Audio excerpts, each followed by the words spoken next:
Spor Kongresi'ne hepiniz hoş geldiniz.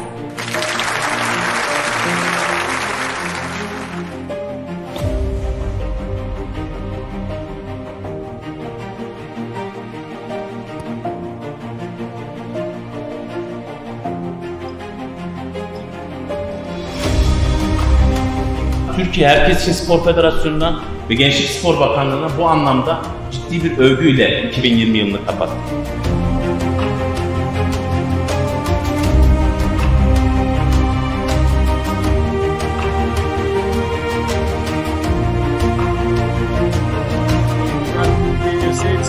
Bu duygu düşüncelerle zirvenin, kongrenin hayırlar getirmesini diliyorum. Hepinize Allah'a emanet ediyorum. Çok teşekkür ederim. Sağ olun.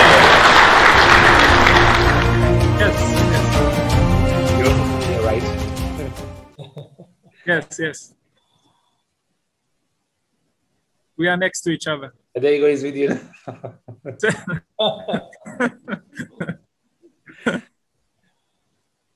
Çocuk hocam. So we are now just starting for our session. Good morning, everybody. Good morning for very esteemed participants from various parts of the world. Good morning to the spectators from Turkey and from other countries. Now we are going to have a session in our summit with the title of COVID-19 pandemic and physical activity during the pandemic. We are going to discuss the various aspects of pandemic, how it affected our lives with our four esteemed participants from different countries. We are going to start with Dr. Adil, my dear friend from Saudi Arabia, who has been a participant in our international conferences in Turkey many times. We will also have another speaker from Oman, Ms. Badria. She will be a first time participating in one of our conferences, but I hope that this will not be the last one. And we are really expecting to host you in our country in near future, face-to-face, physically, when we can drink together, eat together, and have some sightseeing all together in our country for the next edition of the conference, for the summit, perhaps next year. And we have two other speakers from Japan. My close friend, Dr. Zubaidullo from Japan. We had chance to participate some international conferences together. Indeed, I was planning to host him for Turkey for some instance, but because of the pandemics, we couldn't arrange any on-site events so far. But my expectation, as I had already explained, is to host all our friends in our lovely country on some other occasions in near future. And we have another second speaker from Japan, Dr. Yuichi. This is the first time we are also hosting in our one of our conferences. He is also welcome to our session, and I really hope that we will have a very fruitful session. I will ask the speakers to deliver their speeches in 20 minutes or less than 20 minutes. 20 minutes is the up limit. So if you finalize it in 15 or 16 minutes, that would be better for us for the discussion part at the end. All our speakers can share their screens with the spectators. They are now co-host of the session. So please feel yourself free to share the screen. Now, I want to introduce our first speaker, my very dear friend, my brother, Dr. Adil. He is an enthusiastic UK-trained family physician. He is a fellow of the Royal College of General Practitioners, UK, and holds a master's in sports and exercise medicine from the University of Nottingham, UK. He is also certified professional in healthcare quality from National Association for Healthcare Quality, United States. He is currently the medical director and head of family medicine at an ambulatory care health center in Saudi Arabia. He is also pursuing a PhD in sports and exercise medicine at the University of Nottingham in the UK. He has publications in the field of primary care and sports medicine and has also presented at various national and international conferences. He is passionate about healthcare quality, medical research, teaching, and education. His research interests include physical activity, sports, and musculoskeletal medicine. His presentation at the conference is a part of his ongoing PhD research. He is looking at the association between asthma and physical activity. So I think his presentation will very well fit into the theme of our session. So the word is yours, Dr. Adil. Please take the speech and share your presentation with us. Okay, thank you very much, Brother Mutlu. It's been a great honor to once again be here at one of the conferences organized by yourself. I do believe that, I mentioned this before, that, we normally would meet physically, but, because of COVID and use of technology, we are all able to meet once again, but virtually. But once again, thank you for this opportunity to you and the organizers for the Sport for All Summit to give us this opportunity to share our experiences. So I won't take too much time. My basically talk is about the association between physical activity and asthma.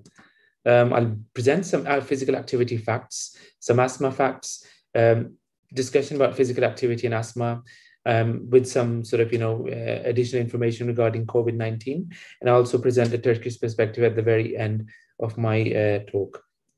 I won't bore you with normal things we know about physical activity. I'll just give you some basic facts about physical activity, which a lot of them are evidence-based. Some are debatable, but these are the ones that we should probably keep in mind. So there's no best time to exercise. You can exercise whenever it works for the person. The hardest working muscle in our body is the heart, which we generally don't really remember, but it is the one that works 24/7. When we talk about physical activity and the intensity, if we cannot speak a few words when we're being physically active, then it means we need to take a bit of a breath, calm down, and reduce the intensity of the exercise. Working out in an empty stomach or a full stomach is a debate, and generally they say that it's better if you're doing moderate or high intensity activity to not work out on an empty stomach, because of various other mechanisms, including the burning of muscle tissue that can happen if you do that on an empty stomach. When we're doing strength training, we can improve our strength if we try to spend more time on the eccentric part of the exercises, which is when our muscles are lengthening instead of shortening. Now, strength training is also called resistance training or weight training, and it's good, and evidence suggests that you should add these to our cardio training to speed up fat loss, because if we continue doing too much cardio, our fat loss may not be as effective, because we'd like to burn fat even when you're at rest, which the resistance training can make possible. And the other sort of factor is that, if we do some strength training, we can gain muscle. And when we gain muscle, then we can burn 50 extra calories every day because of the fact that we're burning when we've got muscle at the same time. Now, we do suggest that, we should cross-train, so we don't do one type of exercise, mix and match, aerobic exercises with some resistance training, include some high-intensity interval training. A combination of these keeps it more interesting and also has more beneficial effects and reduces the risk of injuries. Hourly exercise calories, we can see that when we're sleeping, we're burning about 50 calories an hour, sitting 100 calories an hour, and standing 150 calories an hour. And I was just telling my wife the other day that, if we could come up with something that would allow us to sleep while standing, we could burn a lot of calories, which you never know. Smokers who want to quit smoking are more likely to quit and stay off smoking if they exercise as compared to those who don't exercise. Asthma facts. So asthma is a chronic condition, affects our airways by making the airways a bit swollen and inflamed, and then we get symptoms like cough and wheeze. The worldwide prevalence of asthma is variable between 5 to 20%. It's because of the fact that it's underdiagnosed in most countries. And it's something that is the reason why we need to focus on this a lot more. It's usually underdiagnosed in low-income and middle-income countries. The WHO is doing a lot of work on asthma, and they've included this in their WHO Global Action Plan for preventing and controlling non-communicable diseases. And they've got a UN 2030 agenda for this as well. We've got an alliance called GARD, which is the Global Alliance Against Chronic Respiratory Diseases, which is basically a national international organization get together to work on this with the WHO to help reduce the chronic respiratory conditions. Now, coming to the discussion about physical activity and asthma. Now, aerobic exercise, it can trigger or worsen asthma related symptoms, and this is also called as exercise-induced asthma or exercise-induced bronchoconstriction.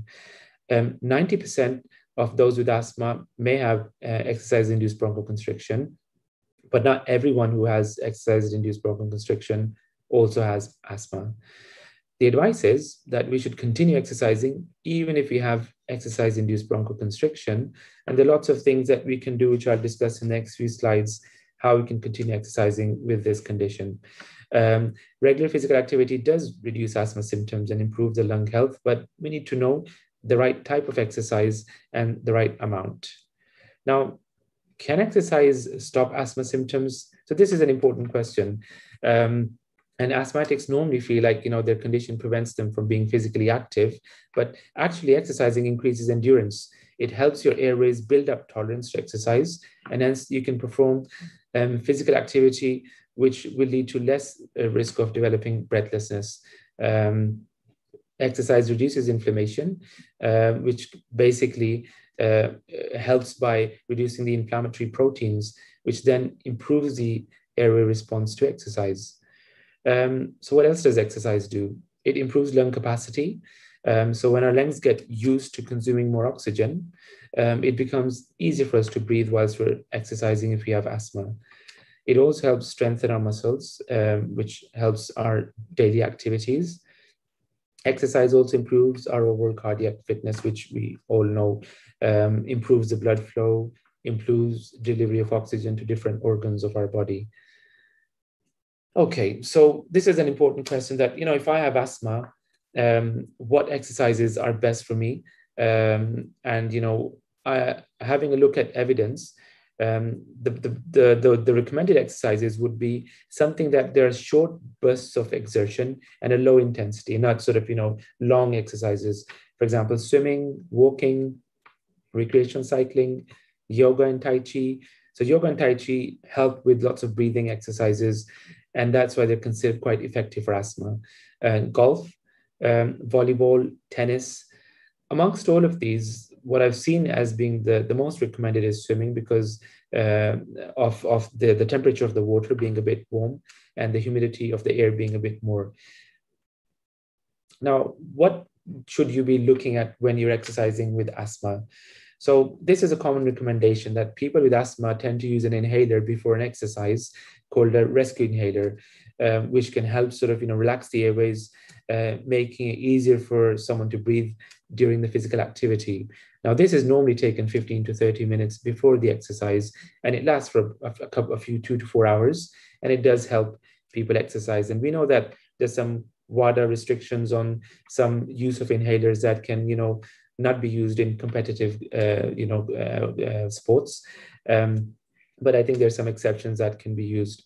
And then we have other medicines that we can use, which are long-term medicines. And these are probably a mixture of a steroid inhaler and a long-acting beta agonist, which can also help reduce, it acts over a long term, so you need to be using it for quite a few weeks, but it does help improve your sort of ability to exercise with asthma.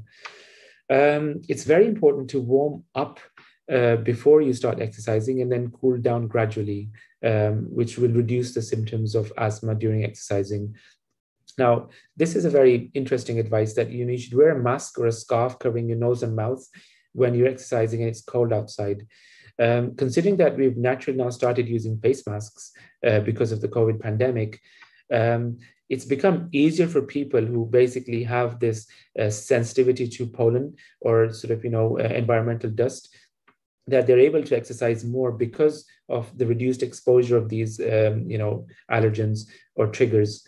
And hence, especially when the air is cool and dry, that can make the symptoms worse. So using a face mask does help in those cases. Limit exposure to pollen and pollution, as I've mentioned, and avoid sports with continuous activity. So these are the sports that people with asthma find a bit difficult, especially basketball, football, long distance running, because, it basically takes more sort of, time for your breathing. We do have lots of sports personalities that have asthma and have continued to sort of, participate in competitions. And, for instance, football, we know that David Beckham is someone that, is still playing, was one of the best football players with asthma. And most importantly, we should take breaks as necessary during the activity when we have asthma and we're exercising, which is extremely important. Benefits of exercising with asthma. So there are lots of benefits of exercising in terms of improving our general health, but our sort of respiratory health as well, that exercising improves our lung capacity, it promotes blood flow to the lungs and the heart, it improves endurance and stamina, it reduces airway inflammation, improves overall lung health, and also with the prescription medications we use, it can also help improve our asthma control even further. So what's the bottom line? So basically, people with asthma should regularly exercise, and with the right approach, they can benefit not just being generally fit, but also their asthma symptoms by reducing the lung capacity, reducing inflammation, and improving their overall lung health. Sorry, I hope I'm not too fast. I'm just wary of time, and I don't want to sort of take too long. I don't have too many slides. So there's a study in there. This was sort of my master's thesis on the association between physical activity and asthma quality of life. And we found that a lot of the asthmatics in that study had low physical activity levels, and they did not meet the recommended physical activity guidelines with an impaired quality of life. So what are the recommended physical activity guidelines? So in most of the countries, they're nearly the same, which is basically 30 minutes of activity like brisk walking for up to 5 days a week. So you're exercising for at least 150 minutes a week, at least over 5 days. And that's the minimum levels. And we found that people could not even meet those levels.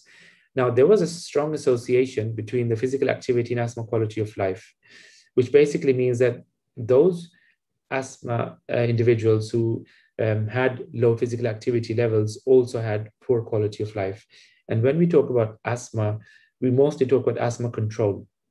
And I've just mentioned all the points about asthma control, but what we've never looked into is the asthma-related quality of life and the impact that would have if you basically are not sufficiently physically active or the other way around. So either those people who have asthma feel that they cannot be physically active, or people who basically reduce their levels of physical activity, thinking that their asthma may be worsened because of the fact that they have this condition. Now, it's strongly encouraged that you should remain to be physically active if you have asthma, to improve your asthma control and also improve your asthma-related quality of life.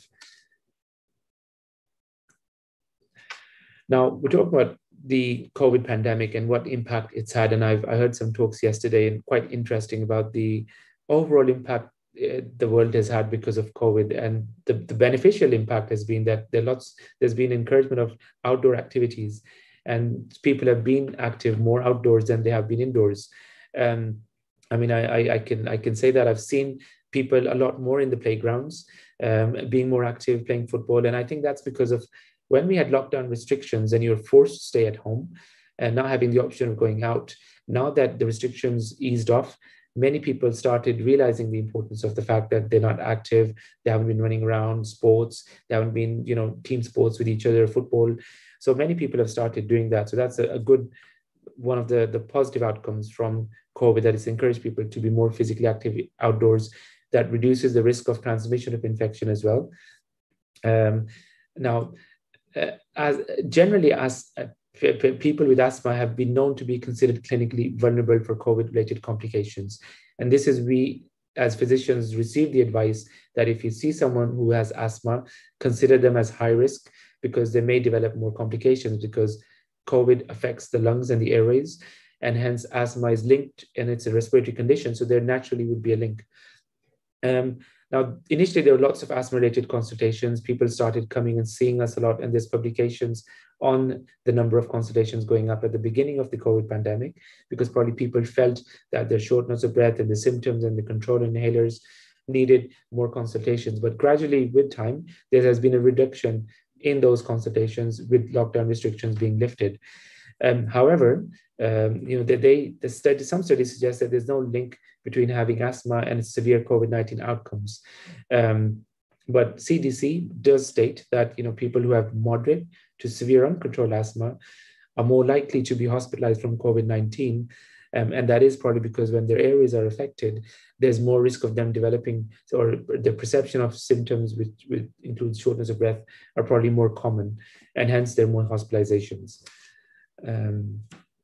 Now, I'll just present this last slide on Turkish perspective on asthma and physical activity, and how my talk is linking into the region that we are in currently. So the asthma prevalence in Turkey, it varies between 2 to 15% in children and 2 to 5% in adults. Now, I believe those adult prevalence figures may be because of underdiagnosis, and hence more needs to be done to make sure that those with asthma are diagnosed. So we have the true picture of what is the asthma population in the country. But it is known that kids have higher prevalence of asthma than adults, and within the adults, females generally have a higher prevalence than males. Asthma is considered as a top 20 disease causing a high mortality in Turkey, and it has been ranked as 20th highest in males within urban areas and 17th in females in the rural areas. And when we talk about physical activity or inactivity, 87% of women, and this is data from the Turkish Ministry of Health, 87% of women and 77% of men were found to be insufficiently physically active. Now, there is, how do we sort of combat these? National health policy in Turkey, I think there's a commitment to reduce physical inactivity by 25%, by 10% by 2025. So the Turkish Ministry of Health is proactively looking at reducing the physical inactivity percentage. And on the other hand, as you remember, I mentioned GUARD project, which is a worldwide project for respiratory condition prevention. Turkey also is a part of that project. And basically, it's a chronic respiratory disease prevention control program and a national action plan. And it's the first of this nature, which involves the Turkish Ministry of Health, some NGOs, and the Turkish Thoracic Society, which jointly manage national programs together with 62 other collaborating parties. So Turkey is doing a lot of work in trying to look at asthma and other chronic respiratory conditions, and also look at improving physical activity and reducing physical inactivity at the same time. And with that, I would like to thank you all, just with the last message that, our needs have changed after COVID. As we can see, proof of it is us sitting together. Internet has been our need now, but let us just make sure that, we continue to go back to our improved physical activity levels that we probably did many years ago, and reduce our risk of developing chronic conditions, especially, risk of asthma, to sort of, basically improve our health. Thank you so much. Dear Adil, thanks a lot for speech. It was an excellent presentation, and you very well summarized your speech in the limited time. And it was really very fruitful for us to see the figures from Turkey as well at the end of your slide. And the last message was quite interesting for all of us Unfortunately, this is the case, especially during the pandemics. But we need to try to manage with these conditions and adapt ourselves to the digitalization era of the world. This was the ongoing process, but with the interference of COVID-19 pandemics into our daily lives, it's been normal of our lives for everybody. So thanks for your excellent presentation. Asthma and physical activity are very closely related issues. It was interesting for us to receive some figures about this relation. I think we may have some time to discuss on this issue at the end of speeches if all the three other speakers also obeys this time limit. Thanks again, Dr. Adil. Now I would like to proceed to our next speaker, my dear friend, dear brother, Professor Zubaidullo UBAIDULLOEV. He is working as the Senior Research Fellow at Institute of Global Medical and Sports Science in Japan. He is a researcher and active contributor to the sport world and Olympic movement.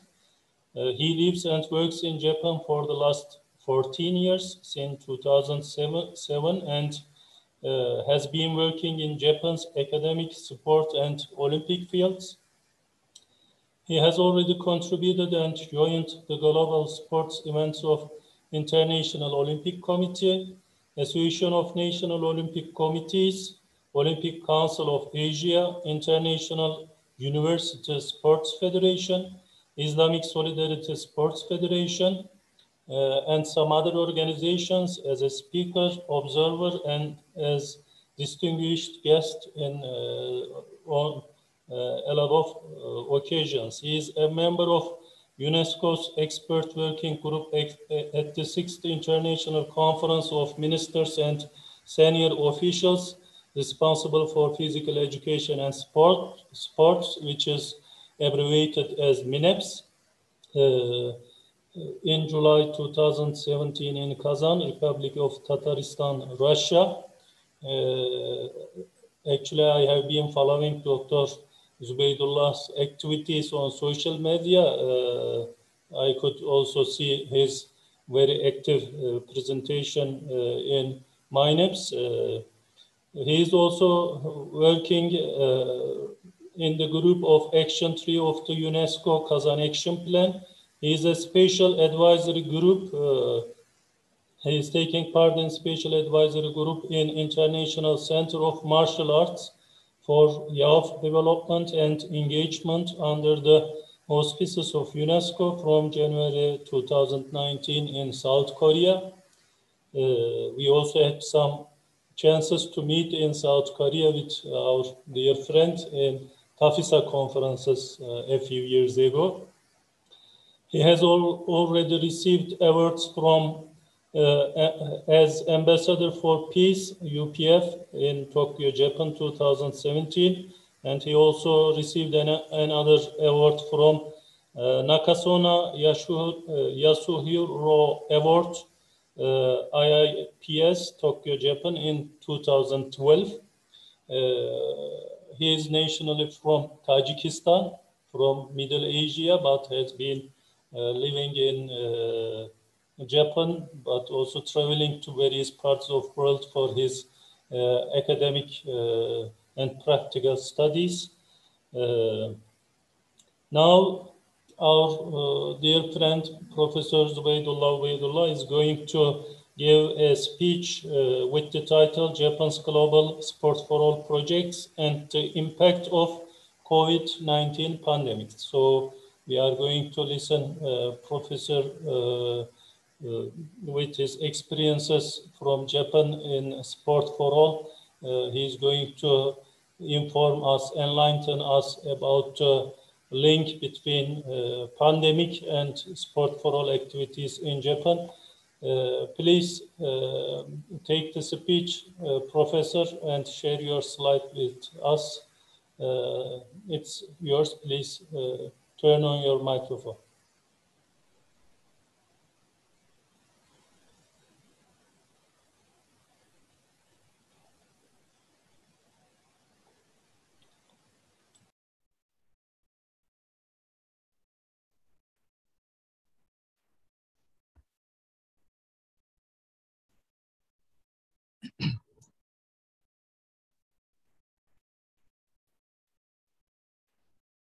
Assalamu alaikum. Hello, everyone.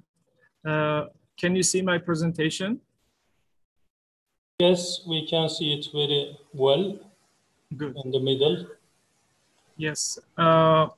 First of all, thank you very much to my dear brother and precious friend, Professor Dr. Mutlu TÜRKMEN, the rector of Bayburt University, for letting us know and inviting me to join this important summit and conference. Really appreciate it, and these kind of events brings us together, the academicians in the field of sport and Olympic field. I would like to talk about the Japan's global sport for all projects and how is the situation of those projects due to the COVID-19 pandemic. And I would like to introduce Sport for Tomorrow program, which is related with Tokyo 2020. Sport for Tomorrow program is an international contribution through sport initiative of the government of Japan. It was launched in August 2019, and it is jointly implemented by public and private sectors. Sport for Tomorrow, or SFT, tries to promote the value of sport to more than 10 million people in over 100 countries, focusing on developing countries from 2014 to 2020. SFT promotes sporting values and the Olympic and Paralympic movements. Sport for Tomorrow program is a legacy program of the Tokyo 2020 Olympics and Paralympics. SFT works with the Olympic and Paralympic movement to leave long-lasting legacies in sport and through sport towards 2020 and beyond. SFT is a composition of several programs under one common vision rather than a single project. It has 3 pillars, and each pillar has different implementers. These are 3 pillars of Sport for Tomorrow program, Government of Japan. On the left side, you can see the first pillar, which is Play Through 2020. It combines several programs related with global anti-doping activities under the umbrella of Sport for Tomorrow program. Second, and the main pillar of this SFT is international cooperation and exchange through sport. It means it consists, to improve sport-related facilities and provide equipment, send athletes, instructors, coaches, and physical education teachers to different countries to support and spread sport to the public and develop human resources, etc. And finally, the third pillar is Academy for Tomorrow's Leaders in Sport. So the objective is to train future sport leaders at the new international sport academies, TIAS, where I was associate professor for 3 years from 2016 until 2019, and NSDA and NIFISA. TIAS is a master program, and NSDA and NIFISA, they are short 2 weeks training academies or training programs. And let me talk about the Sport for Tomorrow Consortium. Sport for Tomorrow Consortium is headed by a management committee comprising personnel from the Ministry of Foreign Affairs and Japan Sport Agency. It also includes consortium members representing organizations that share the values and aims of the SFT initiatives. As you can see from this chart, there is large number of organizations like local governments in Japan and the Japan Association of Sport and Japan Anti-Doping Agency, many universities, University of Tsukuba and Tokyo 2020 Organizing Committee and the private sectors, Japan Foundation, and even NGOs and JICA, which is a governmental authority responsible for ODA and Ministry of Foreign Affairs, and two main authorities in Japan responsible for sport, Japan Sport Agency and Japan Sport Council. And my institute and our institute, together with Dr. ANDO, Institute of Global Medical and Sport Sciences Japan, GMSS, is a part of this consortium. In this table, you can see that as of December 2020, there are about 440 consortium members, so sport organizations, 138, NGOs, 101, corporations or companies, 116, 23 universities, local governments, 42, and others, 20. Sorry if it's the font is too small. The main activities of the field of steering committee, for example, to improve sport-related facilities and provide equipment, responsible organizations are Ministry of Foreign Affairs and JICA. JICA stands for Japan International Cooperation Agency, which is under Ministry of Foreign Affairs. And to send athletes, instructors, coaches, and physical education teachers in order to support and spread sport to the public and to development resources. There are many responsible organizations like Foreign Ministry, Japan Sport Agency, which is a top governmental authority in the government, and JICA, Japan Foundation, Japanese Olympic Committee, Paralympic Committee, and other.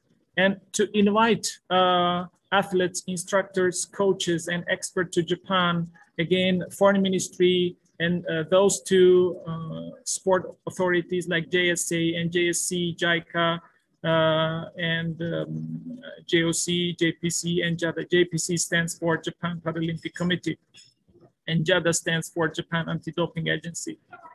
To train future sport leaders at the new international sport academies, responsible are Foreign Ministry, Japan Sport Agency, TIAS, NSDA, NIFISA, Tokyo 2020, and Rugby World Cup 2019 Organizing Committee.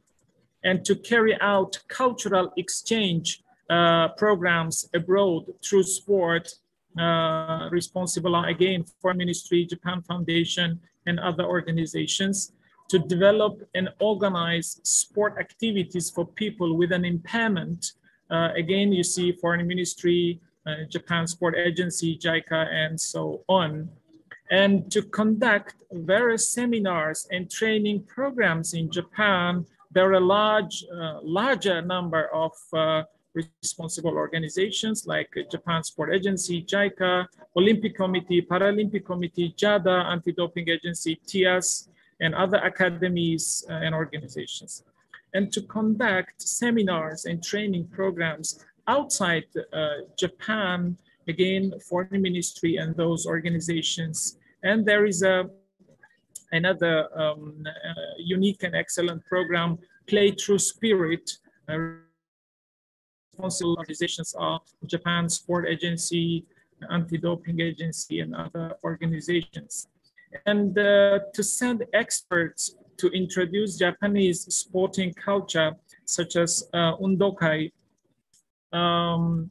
It's a Japanese traditional sport festival. The responsible organizations are these two governmental authorities, Japan Sport Agency and Japan Sport Council.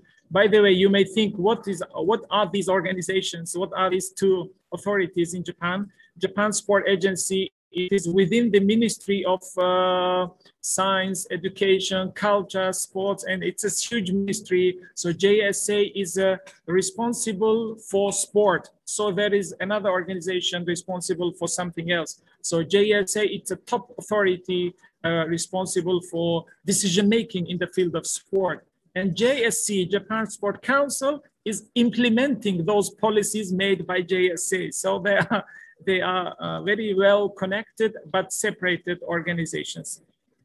Finally, to carry out technical cooperation in the field of sport, responsible is JICA, Japan International Cooperation Agency. Now, ladies and gentlemen, I would like to bring you two messages, to introduce you two messages. It is my finding, it is my personal opinion as an academician living in Japan from a person who is not Japanese, but living in Japan and experiencing and working within the pot, within the boiling within the pot, as we say in Tajikistan. So cooked and well cooked within the pot of sport and Olympic movement in Japan. Anyway, this is from this kind of perspective. So in 1964, Tokyo, first time in the history, hosted successfully the Olympic Games. So what was the message of Japan at that time? So at that time, Japan gave a message to the world that we are new. As you know, Japan was different because the World War II, and after the World War II, so it's totally changed everything. So the positive, unique message of Japan was that we are changed and we are once again a member of international community.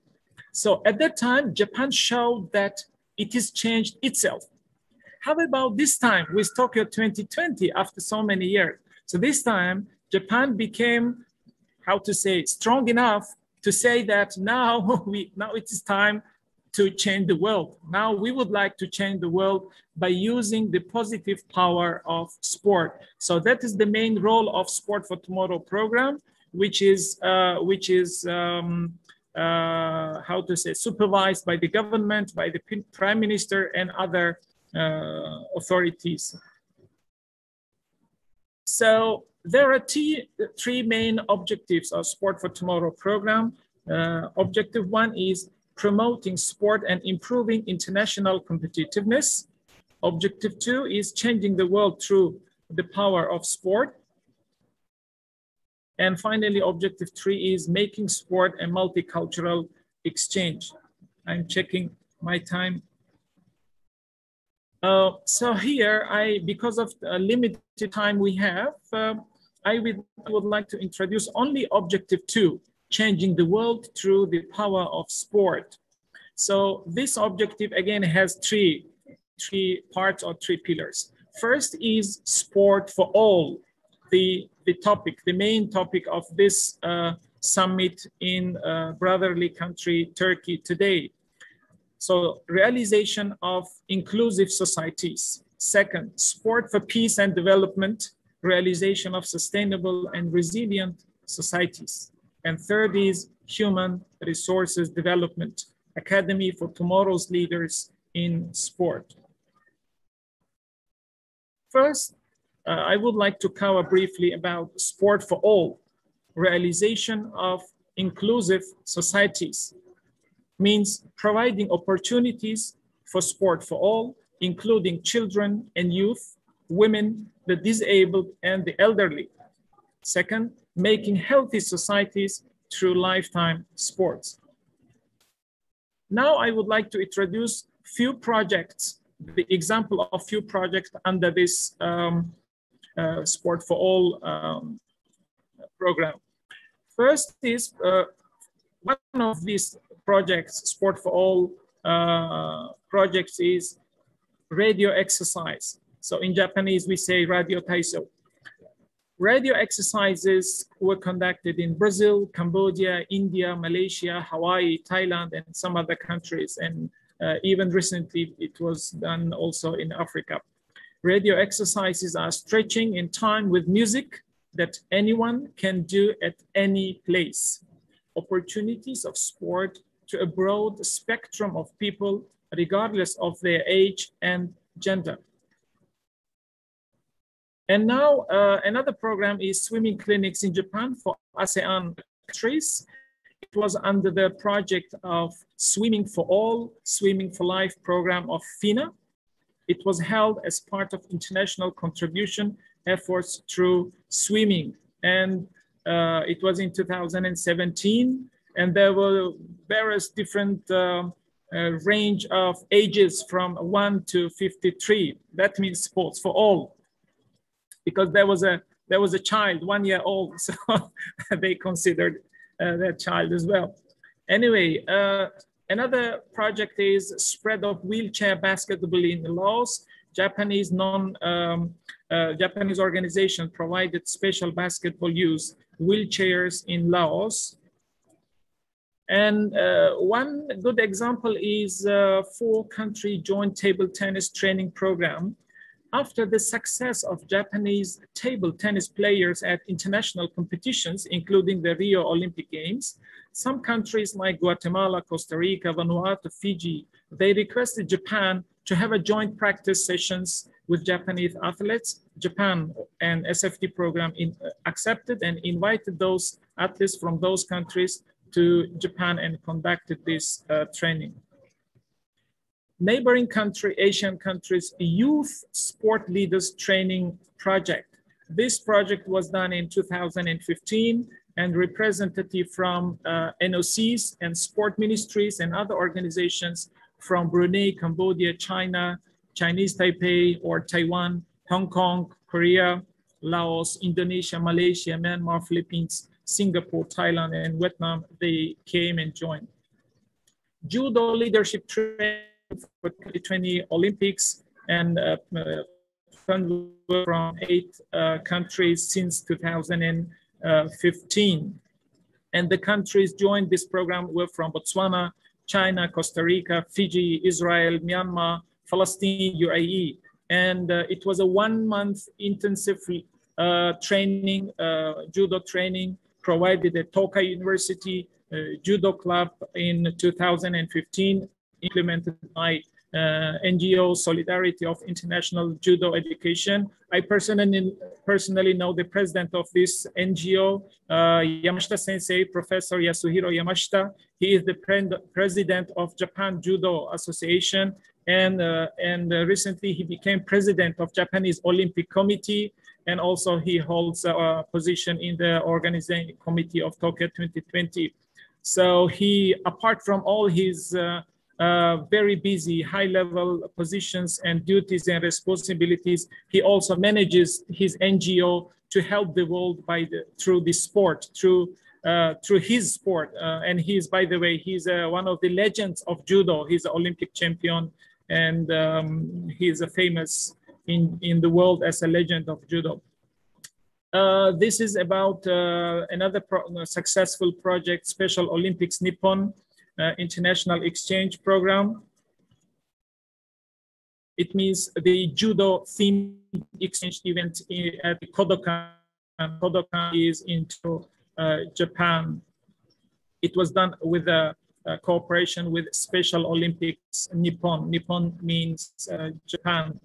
And another successful and unique event was International Children's Sport Conference in Fukuoka, Japan, Asia Pacific Children's Convention, in order to promote international exchange through sport. The Fukuoka Prefecture in Japan organized this convention as part of International Children's Sport Conference. Children from many countries discussed and exchanged an opinion on sport, about the power of sport. They also prepare a children's sport declaration stating the excitement, courage, and respect for others generated through sport.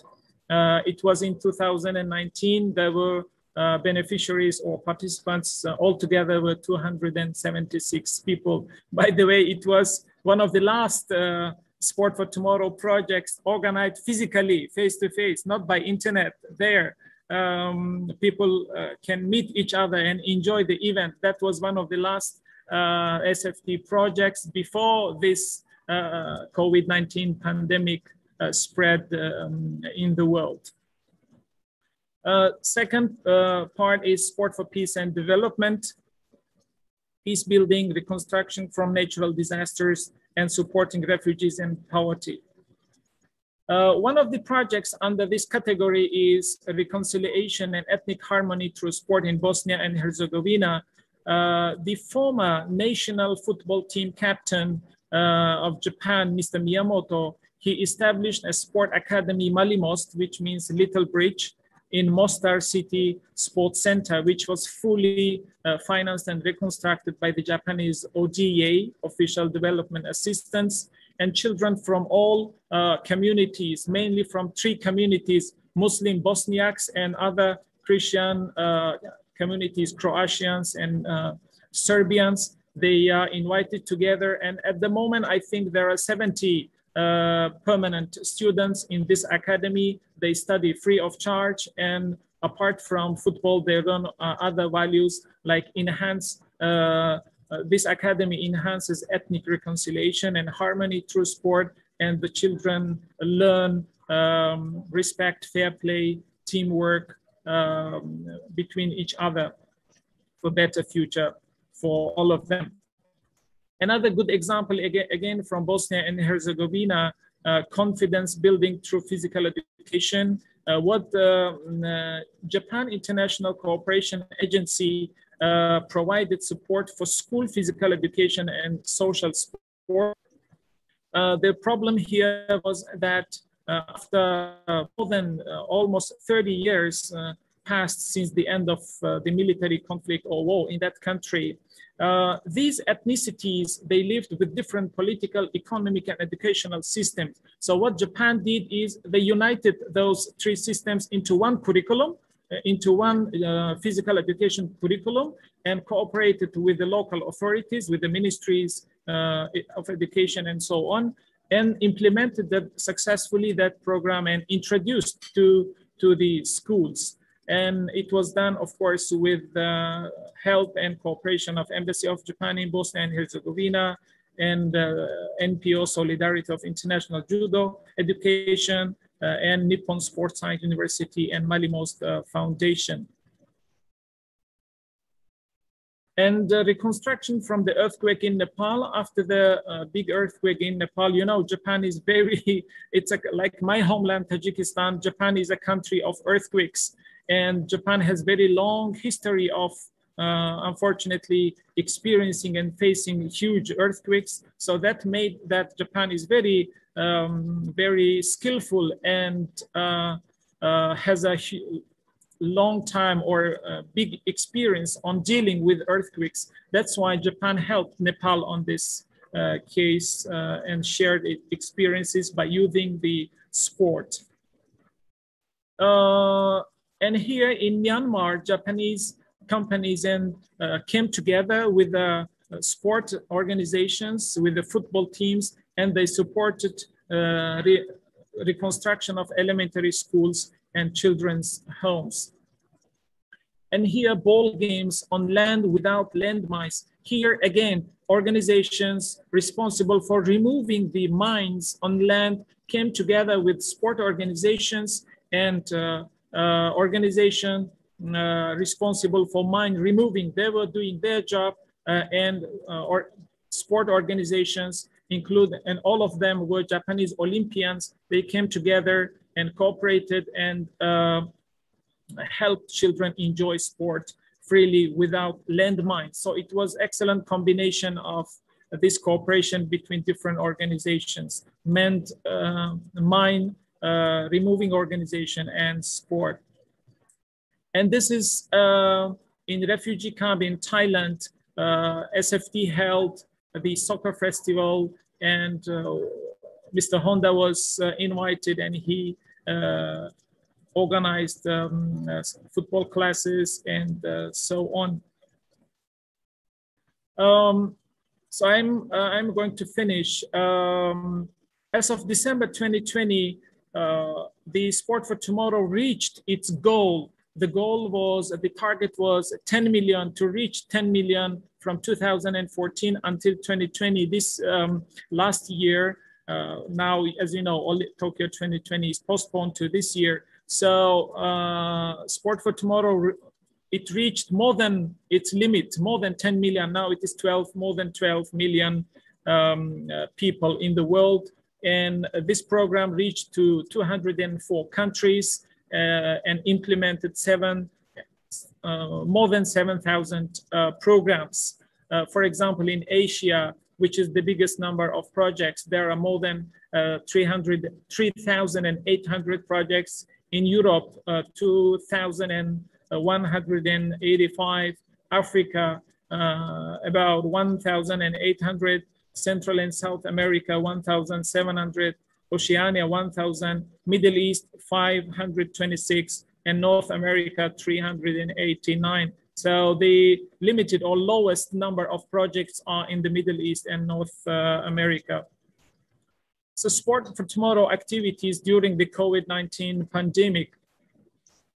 Due to the effect of COVID-19 spreading worldwide since the end of 2019, direct one-to-one interactions became difficult, and for all of us, for sports world, Olympic movement, martial arts world, and not only for us, sports and Olympic, but for everybody, for the whole world, this changed the life in the whole world.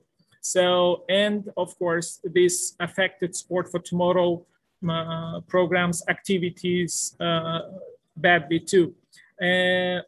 But even under such a uncertain situations, circumstances, there are ways we use SFT used to ensure activities linking people and countries continued through the online meetings. As I introduced, the main pillar of SFT is international exchange and cooperation through sport, promoting friendship and cooperation in the world together with Japan.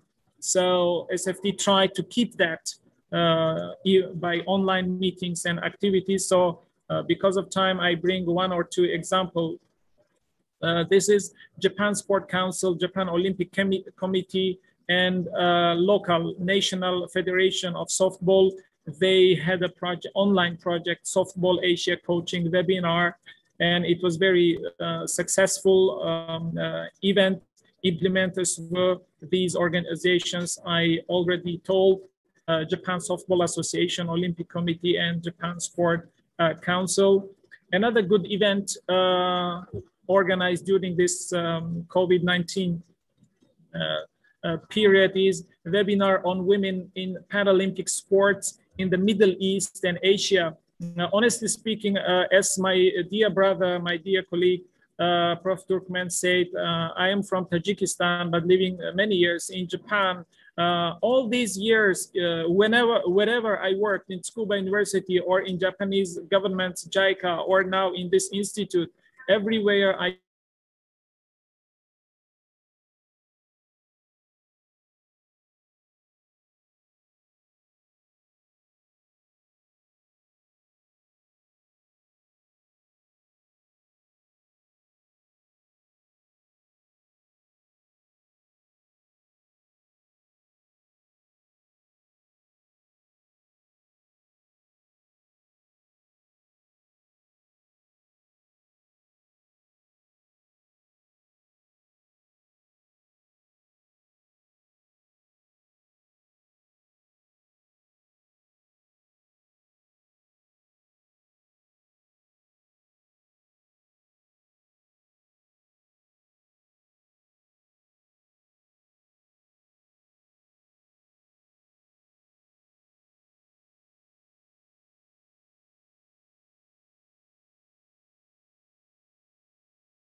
Okay, that's fine. That's fine. It's happened. This is technology. We have to admit. Unfortunately, Yes. sometimes we cannot control everything. Yes, exactly. Umut, yetkilisin çıkıyorum. Yetkilisin sen çıkıyorum. Dr. Zubaidullo is about to rejoin. Yeah. So we are waiting for. He's already there, I think. Now he is connecting. Zubaidullo is arriving and Adil will connect very soon. Maybe we should tell him that because you exceed your time. Yeah. Turkish people are very strict. That's Yes. See now, I don't know if he is hearing me or not.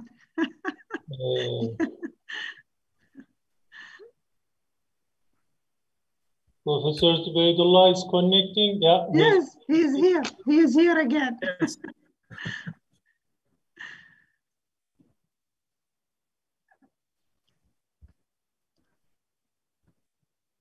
Connect very soon. I'm here already. Yeah. Maybe we should tell him that you exceed your time. Yeah. Yes, yes, I already heard it. And this is the last slide. See now, I don't know if he is hearing me or not. Sometimes somebody is recording his message. Professor Zubaidullo is connecting. Yeah. Yes, he is here. He is here again. Can you see the presentation? Yeah, now we can see your presentation. There is no sabotage for your presentation because of exceeding your time limit. Nobody intended to interrupt you, but there was a technical problem with the connection. So please summarize your presentation shortly, and we will continue with others. Yes, this slide where when this Zoom conference was stopped, it was the last slide. What I was telling that I was glad that Japan has very limited cooperation with the Middle East, with Muslim countries and Arab countries. So I was telling that I am glad that these projects covered the Middle East as well during this pandemic. So I am done, as I promised. It was the last slide, and thank you very much. Teşekkür ederim for your time, and I'm sorry if I exceed my time. Thank you. Thanks a lot, Dr.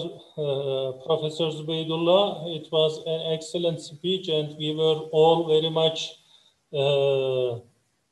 we were impressed by this project Sport for Tomorrow, which has already reached more than 200 countries with more than 7,000 programs and 12 million active participants. These are all astonishing figures for us. I really hope that this program, as you had already implied, would really reach its aims through the two main pillars, through sport for all and through multicultural exchanges. These projects would be very helpful for the change of the world. So as people, as we are all inside the sport sector, as we are working in sports science or sports practices, we really believe in that sport has the power to change the world, and what Japan has carrying out with the Sport for Tomorrow project is an excellent frame for the other developed countries. So I wish that all other countries would follow such good examples, and sport will really change the world in the future. So once again, thanks for this detailed, comprehensive presentation. I want to continue with the next speaker, with Dr. Bedriya Al-Hadabi. I would like to briefly introduce Ms. Al-Hadabi. She has a PhD in sports sciences from Essex University, United Kingdom. She is an associate professor in Department of Physical Education and Sport Sciences in College of Education at Sultan Qaboos University, Oman. She is the president of Oman Badminton Committee since 2019. She is the head of Department of Physical Education and Sport Sciences from 2014 up to 2020. She has carried out numerous national and international positions in sports organizations.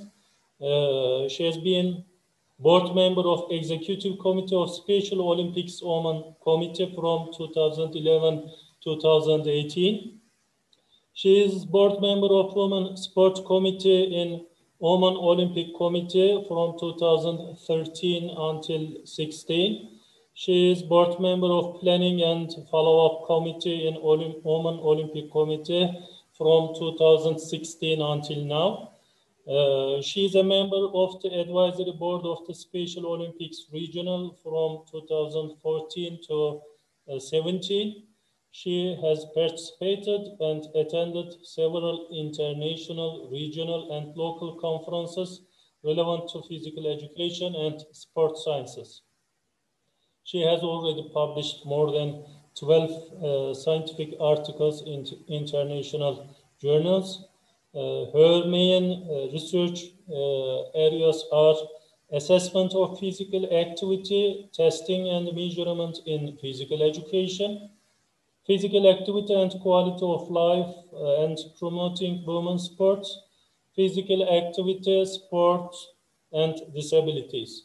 So within her research interest areas, she is going to deliver a speech with the title Physical Activity in Children, Benefits and Current Methods of Measurement. So we are going to listen Dr. Bedria about the benefits of physical activity for children and measurement methods for these activities. So the word is yours, Dr. Bedria. Please take the microphone and share your presentation with us. Assalamu alaikum wa rahmatullahi wa barakatuh, and good morning, everybody.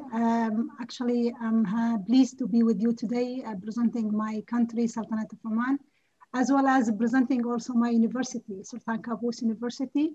And big thank you should go to Professor Morten TÜRKMEN for this generous invitation to be with you today and present in this very big scientific events. Also, big thank you go to the organizing committee for their big efforts to organize this such a good and informative summit like the one we have today. So actually, my presentation, I don't know if the slide is showing there. Yeah, we can see your slide, no problem, please proceed.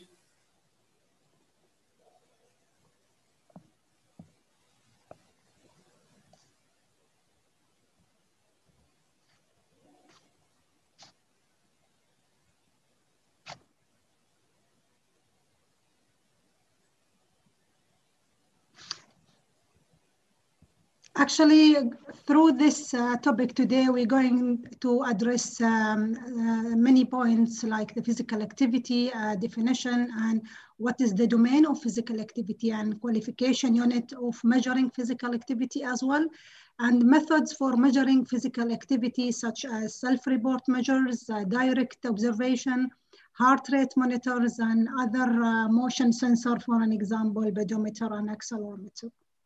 So,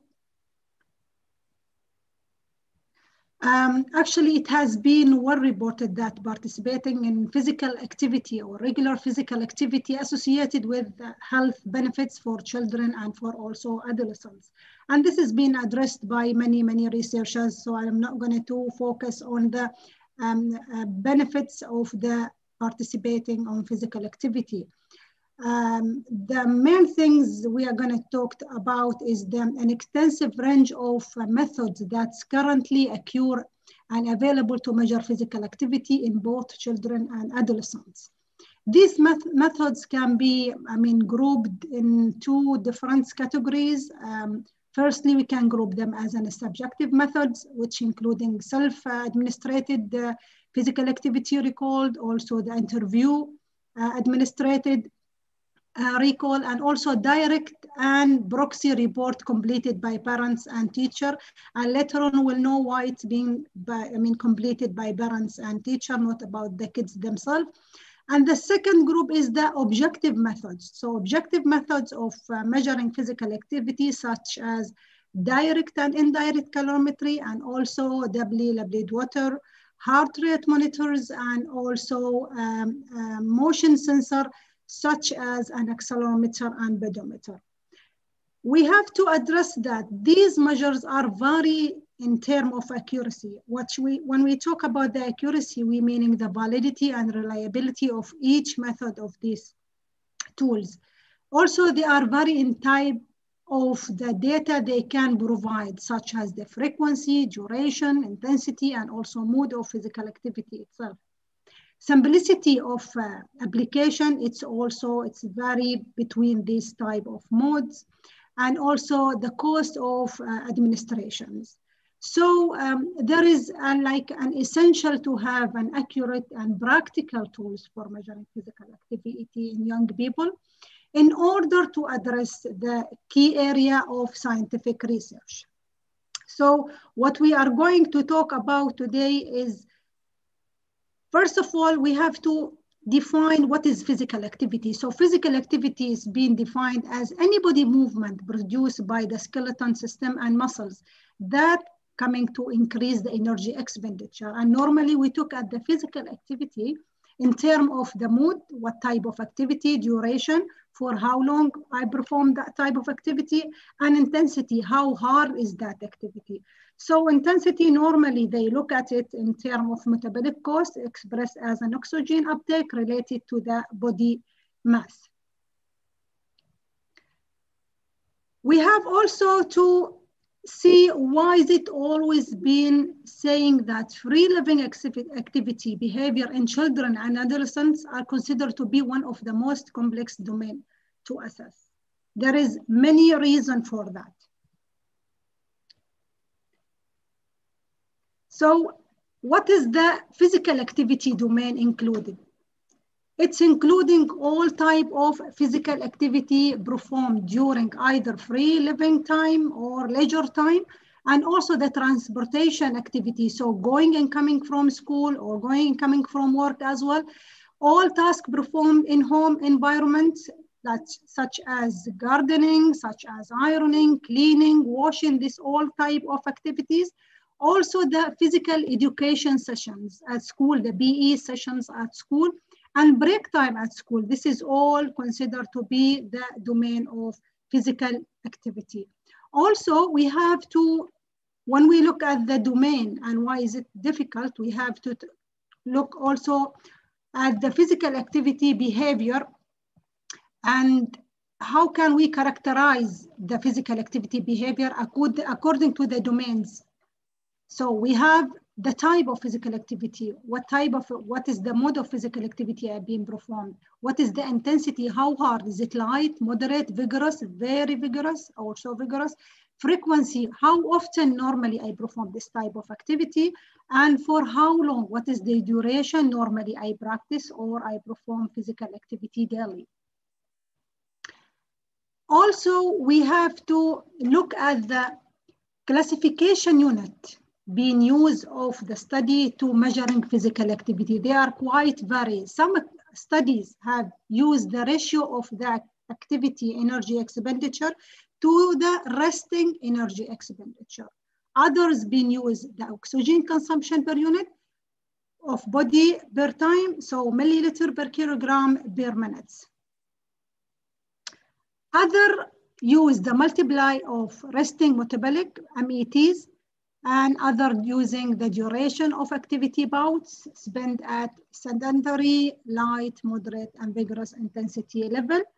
And other study is go straight to the total amount of time spending in bouts of moderate and vigorous physical activity combining moderate and vigorous physical activity. And this is actually what the WHO concern about when they address their recommendation of time of physical activity that's benefits in each person's health. So when we come to the methods of measuring physical activity and energy expenditure, they are very different, and we are arranging here according to their easy to accuracy. So as you can see from this slide, so starting with questionnaire, going to the self-report measures, a motion sensor like pedometer, and after that it's coming accelerometers and heart rate monitor, direct observation, Doppler blood water, and direct and indirect telemetry as well. So if we talking about self-report measures, so it's considered to be, excuse me, it's considered to be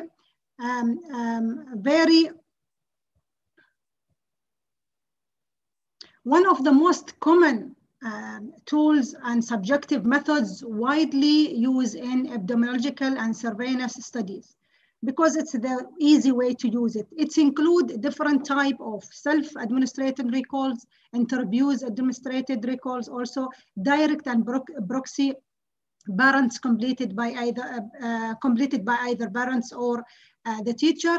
And self-report measures is also very considerably with respect to the quantity and quality of information normally is provided. For an example, the type of physical activity, we can write what is type of activity being performed, the frequency and duration and intensity of each activity. It's also can be, the self-report measures can be provide data being recorded from 1 day up to 1 year. So when we look at that, one of the physical self-report measures advantage is the ability to record physical activity type and context in historical way. And it's also having low cost if we come to the inexpensive or it's useful tool. And it's also can be easy demonstrated. So despite all of this advantage of self-report measures, it's also have some weaknesses or disadvantage. Studies demonstrated that children, if they are 10 years old or less than 10 years old, they are unable to recall their previous activities. So that's why there is like special tools and methods of recording this type of activities completed by parents or teacher if we are looking at physical activity at school. If we're looking at correlation of self-report measures in young children had a very poor to moderate correlation of activity level compared with subjective methods if we compare that with the accelerometer. So R is 0.03 compared to R is 0.51 to the accelerometer. Other study look at the meta-analysis up to 23 self-report. The study illustrated that children had lower reliability and validity also coefficient comparing to adolescents. If we look to the adolescents, when they're using self-report measure, maybe because of the cognition level of the children, they cannot understand the vocabulary, they don't understand what does the moderate physical activity, what does the intensity mean, and so on, so on. So when we look at the self-report measure, we have to use a better objective method when measuring physical activity, especially with children at school. Going to the second or the other methods, which is direct observations. Direct observation considered to be one of the most appropriate criteria measuring physical activity as well and monitoring a pattern of physical activity. Direct observation, it's try to observe the behavior of physical activity of children either at school or at home, depends of the aim of the study. The behavior of the kids are normally recording according to the coding system. And it's very simple coding system. It's range from 5 seconds up to 1 minute. More than that, also in observing physical activity in children, we can also use a video to record their certain period of time. The data recorded can be then converted to also some type of scoring starting from 5 seconds up to 1 minute. And then we see how much time they accumulate per the certain period of time. What is the important advantage of direct observation when we use it as a methods to measuring physical activity in children and adolescents? It's not only recording the activity itself, but also it's capturing the activity pattern, the frequency. We can see how frequency children doing the same activity, how long is the duration and intensity. More than that, it can catch up also the social context, the environmental, where did the children do that or perform that type of activity, indoor, outdoor, alone, with group of people. So we can see what is the main factor that enhance kids to perform physical activity and being active. Direct observation also provide a valid and reliable methods of measuring physical activity.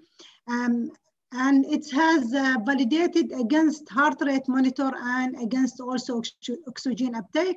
And as we can see, the correlation is 0.61 to R is 72 for both heart rate monitor and oxygen uptake or oxygen consumption.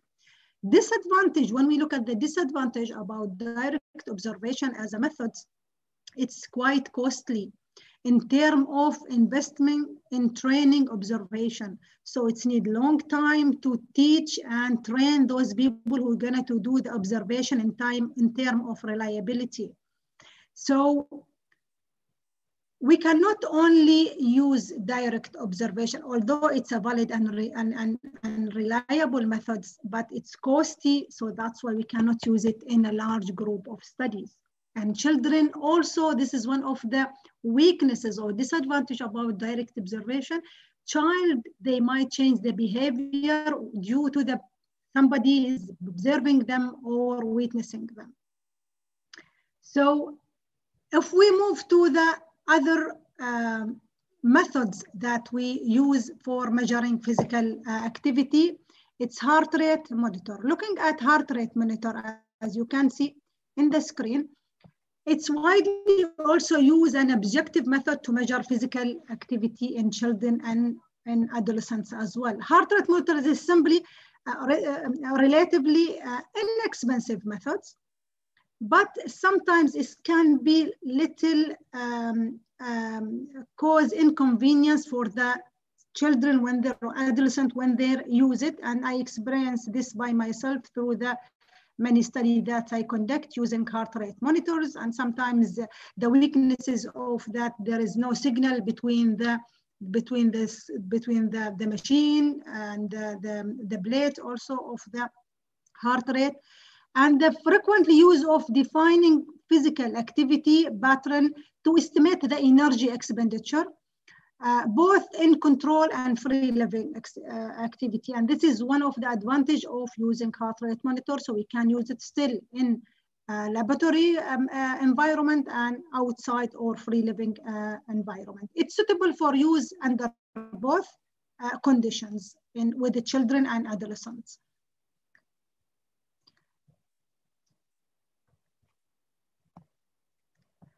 If we look at the ability of the heart rate monitor, we can see that heart rate monitor have a very big capacity so that it can provide multiple data day per day and minutes per minute.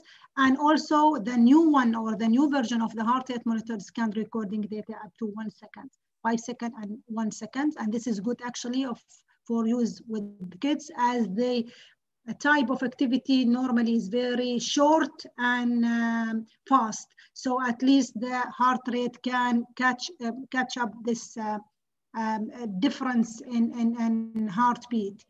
Data including also the frequency and intensity, duration, and exact time of the date on each individual have practicing or performing physical activity.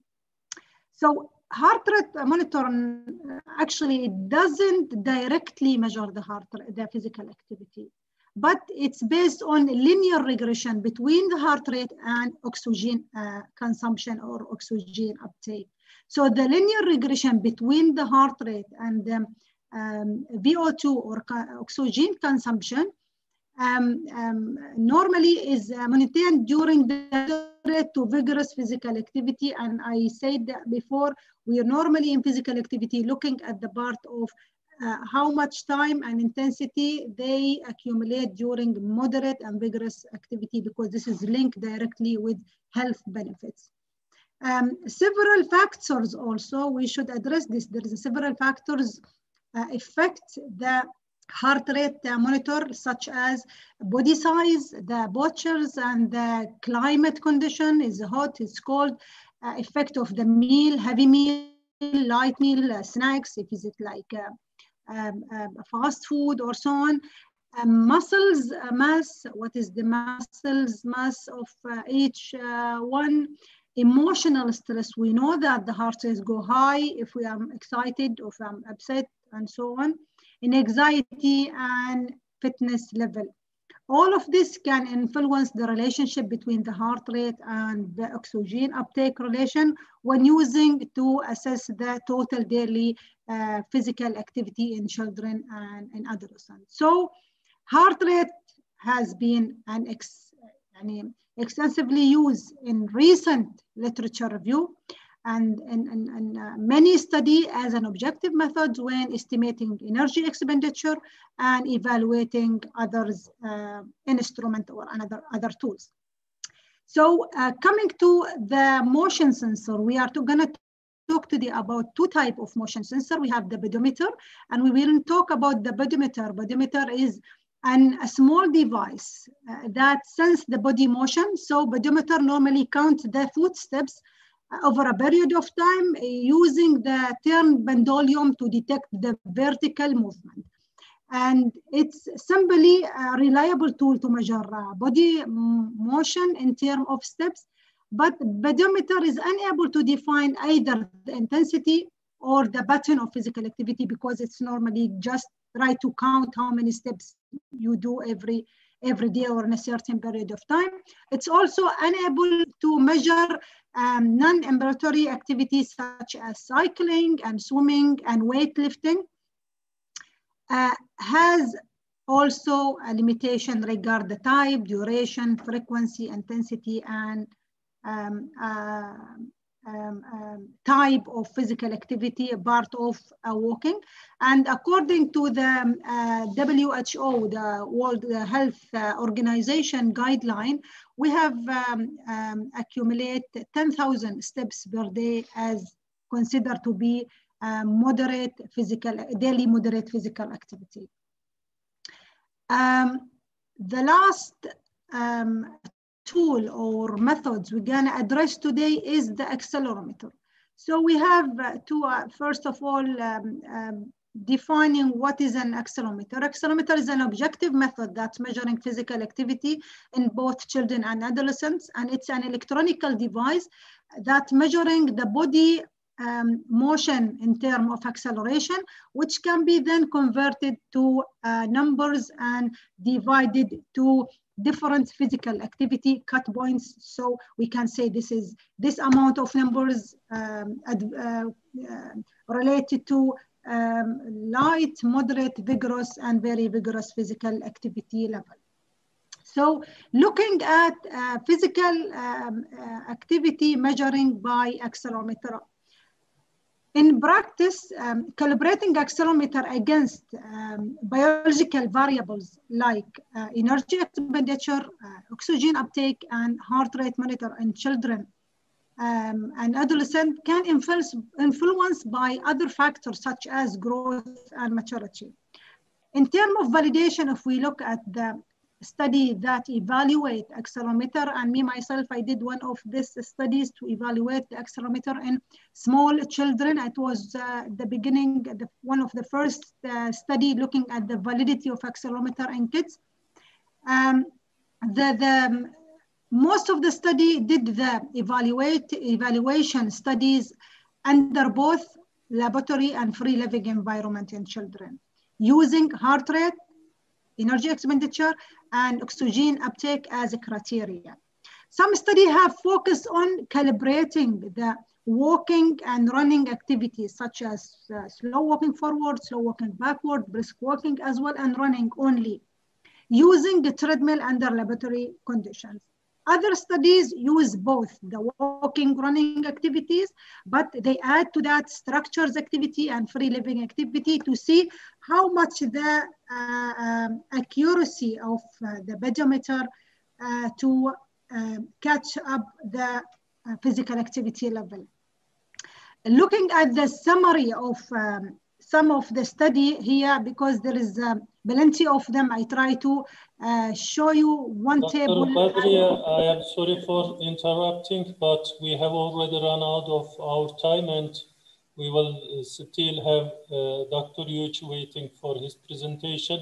Could Actually, this is my last two. Very good. Okay.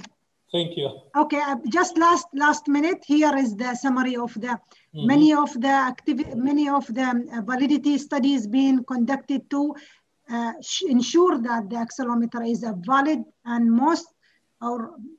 most of the studies showed that there's a very good relationship and correlation actually between the pedometer and heart rate monitor and other criteria like energy expenditure. So, in conclusion of this presentation, actually, we know there is an extensive range of methods currently available to measure physical activity in children and adolescents. It is important to maintain and respect for their advantage and disadvantage when we use this type of methods in terms of the cost, the convenience, intending on use and validity and reliability. Also, we have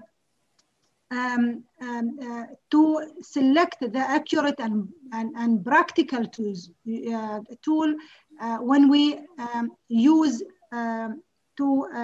different type of research. For an example, when we look at the key area of scientific research, such as measuring physical activity and current physical activity level, when we looking at the frequency and pattern of physical activity to defining population group, different population group, to determine also amount of physical activity required for specific health benefits. Also, when we evaluating the effectiveness and in intervention programs, especially the program which can design to increase physical activity. Finally, to identify the psychological and environmental variables that could influence the physical activity in youth. Thank you so much, and we're getting more. We are trying through this type of presentation to getting more people moving more often. This is like a global target, and it's a local action. Thank you so much, and here are some of this reference. Thank you so much, and sorry for exceeding the time. Thanks a lot, Dr. Bedriye. We appreciate this presentation. But we already have finished our time, so I have already asked our friends to give us some more time to finish it with the last speaker. This was a very valuable contribution for our conference, especially the measurement of physical activity in children is a little bit different than adolescents and adults. We can see it from your presentation. So we need more objective methods of measurement for children in order to evaluate their energy expenditure during daytime. So thanks for your contribution. Now I want to proceed with the next speaker, next and the last speaker.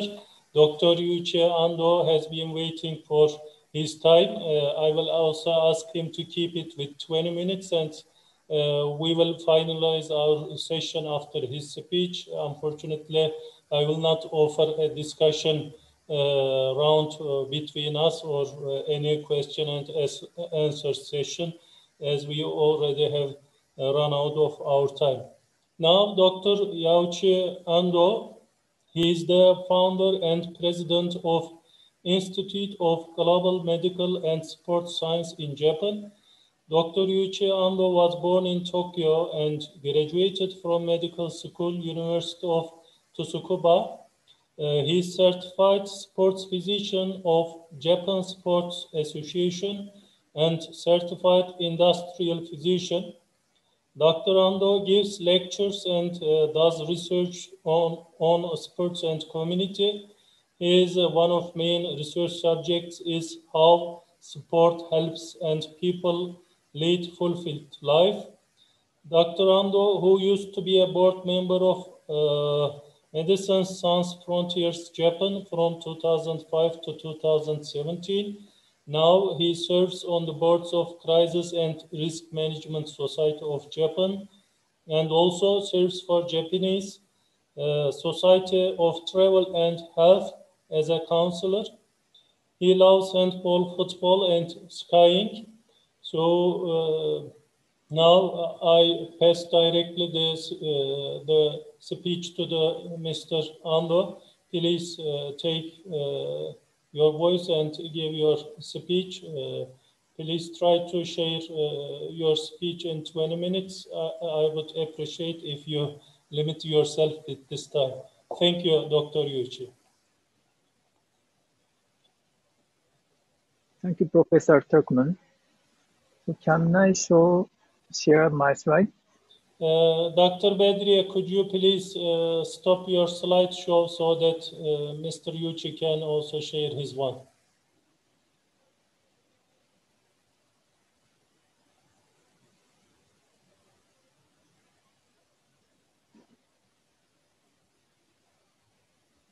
If you cancel the screen share, then Mr. Yuichi will share his presentation, please.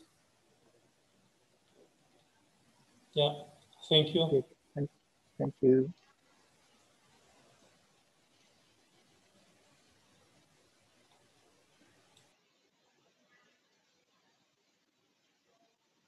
So can you see my slide? Yeah, it's excellent. Okay. We have it on full screen, no problem.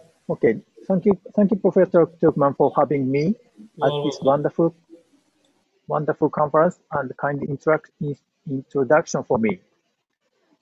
I would like to congratulate on this fourth international conference on sport for all with 95th foundation anniversary of Gazi University. It is my great honor to be here.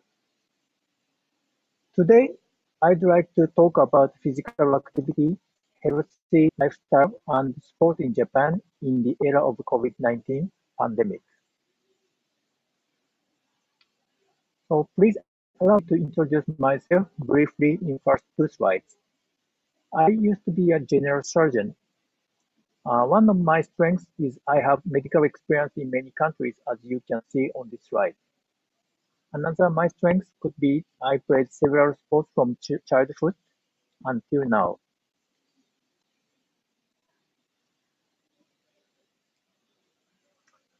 This photo was taken at National Handball Masters Games 4 years ago. You must be impressed to find that some are young and some are that old. Actually, 5 of them are over 70 years old. Because these older players are still playing handball, they expect me to play with them, and I did not have any chance to retire until now. Okay, so here is the outline of my talk today. First, I will explain general information about Japan. Next, I will tell about COVID-19 and sport in Japan. And thirdly, healthy lifestyle in the era of COVID-19 pandemic will be discussed. Then we'll close with conclusion.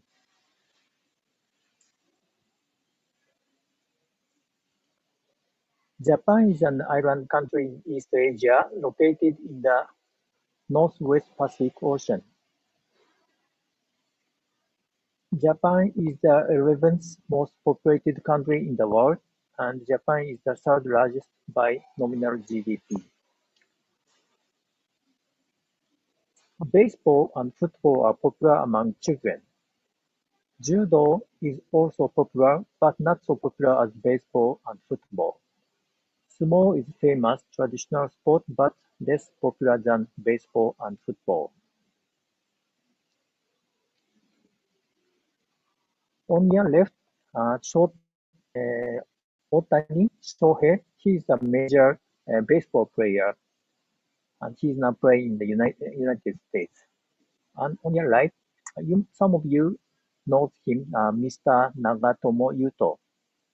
He used to play in the Galatasaray in Turkey and now playing in French League. Japan is known for its longevity. Japanese food has less fat, and this might contribute to it. Another fact that contributes to the long life of people is unique healthcare system.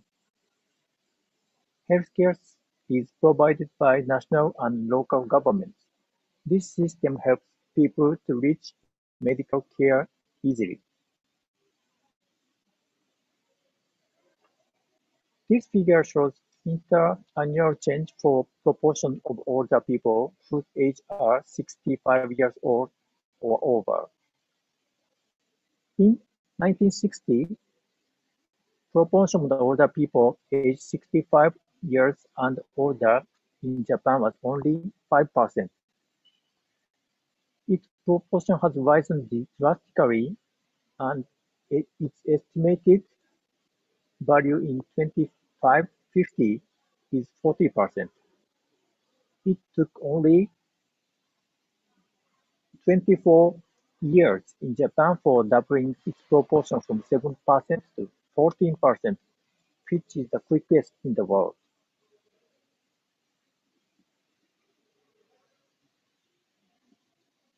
Longevity brings challenges to Japanese society. More people need medical and nursing care, and this causes burden not only to their family, but to the society, including economical issues as well. So the government policy for current situation is to enrich medical and nursing care. To promote healthy aging is also an important policy. Japanese government encourages people to do some physical activities.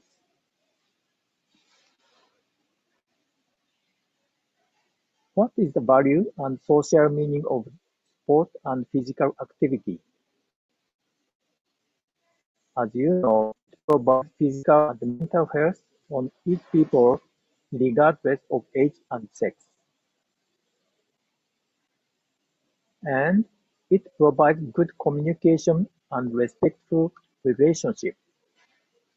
As a result, community life becomes comfortable with heartwarming bond. The Basic Act on Sport was legislated in 2011 because Japanese government expects these consequences.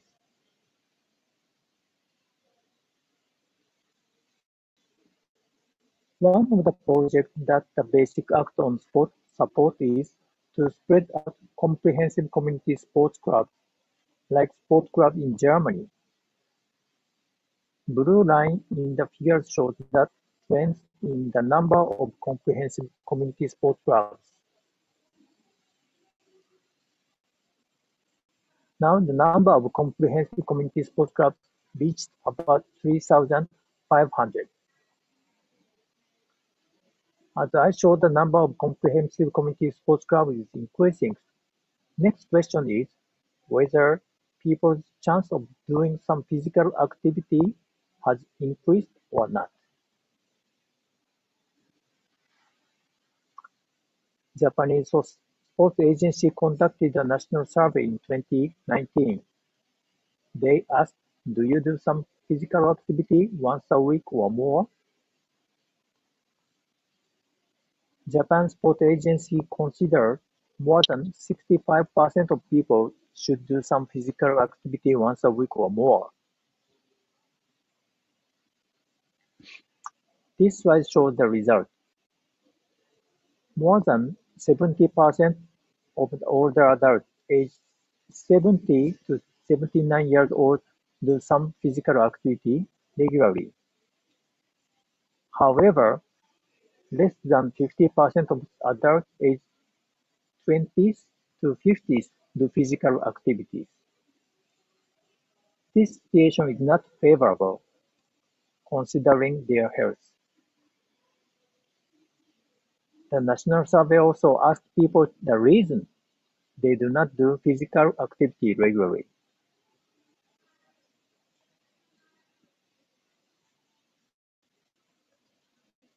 And 5 reasons of people not being active that national survey found were: I'm not young enough, I'm busy for my job or for taking care of my family, it costs, this is why I do not do any sport, I'm not good at sport and do not like it, I do not have friends to go and play with. I will talk about the solution later. Now let's move to COVID-19. This slide shows trends in COVID-19 cases in the world. Now more than 500,000 people are infected with COVID-19 daily. This slide shows trends in COVID-19 cases in Japan. We have more than 6,000 patients every day, and there have been about 666,000 confirmed cases of COVID-19.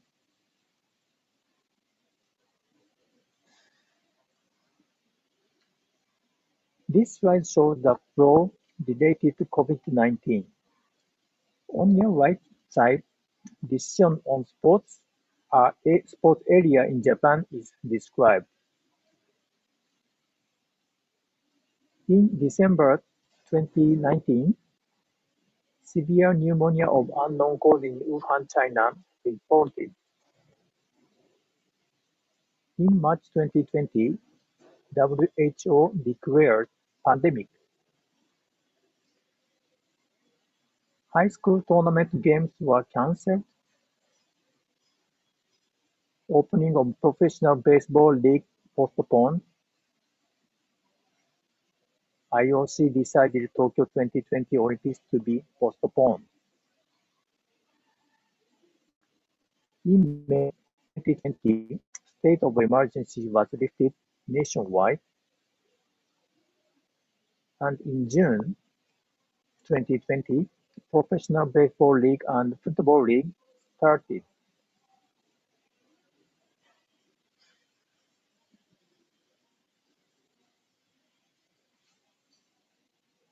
We have been facing many impacts by COVID-19 pandemic for more than 15 months. It affects on individual health. People have less chance to go out and do some physical activity, which cause physical illness and mental illness such as depression. The affected business sectors are not only medical organizations, but many industrial sectors are brought here. Sport, art, and culture are also affected globally. People have less chance to communicate, which is also a big concern.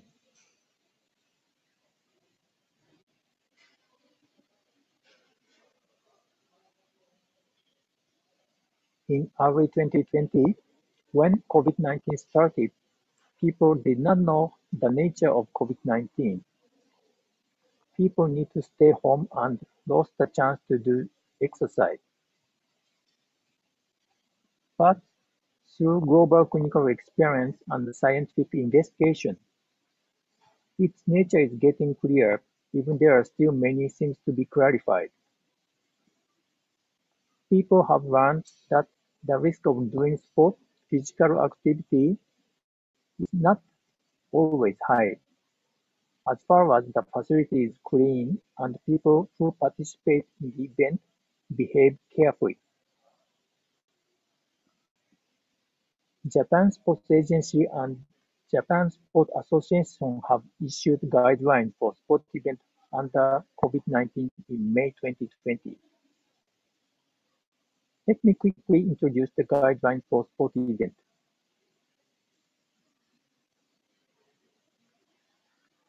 Here is general rules for participants shown in the guidelines.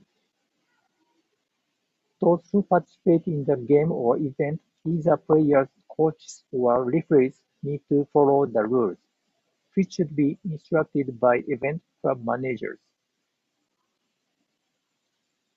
Every day, who visit the facility must be in good condition without fever. Those whose family are COVID-19 positive or suspected should not visit the facility. Need to fill and file individual health check sheet to the facility managers. This slide shows an example of health check sheet. Everybody should avoid the 3 C's. The 3 C's people should avoid are closed spaces with poor ventilation, crowded places with many people nearby, close contact settings such as close range conversation. Several sports games could be held until February 2021 under guidelines for sports events under COVID-19. This photo is under 18 futsal games held in January 2021. However, because of the fourth wave had started in March 2021, Japanese government announced the state of emergency in several prefectures. As a result, many sport games were called off.